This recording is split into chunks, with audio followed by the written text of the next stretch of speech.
புகழை பாட வைத்தவனே போற்றி. ஓம் முச்சுடர்கள் வழிபட்ட முருகனே போற்றி. ஓம் முக்திக்கு வழி சொல்லும் வித்தகனே போற்றி.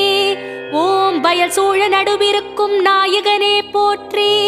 ஓம் தென்னை இளஞ்சோலை வளர்த்தென்றலே போற்றி.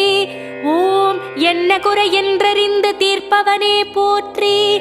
ஓம் எந்த வினை என்றாலும் எதிர்ப்பவனே போற்றி. ஓம் வன்னிமர நிழலிருக்கும் என் நிறைவா போற்றி. ஓம் வந்த பிணி தீர்த்து வைக்கும் வடிவேலா போற்றி. ஓம் வைத்தீஸ்வரன் கோவில் வாழ்பவனே போற்றி. ஓம் வைத்தியநாதன் பெற்ற செல்வமே போற்றி. ஓம் திருச்சாத்து உண்டை தரும் திருமுருகா போற்றி. ஓம் சித்தாமிர்த தீர்த்தமாடும் சித்தனே போற்றி. ஓம் குறை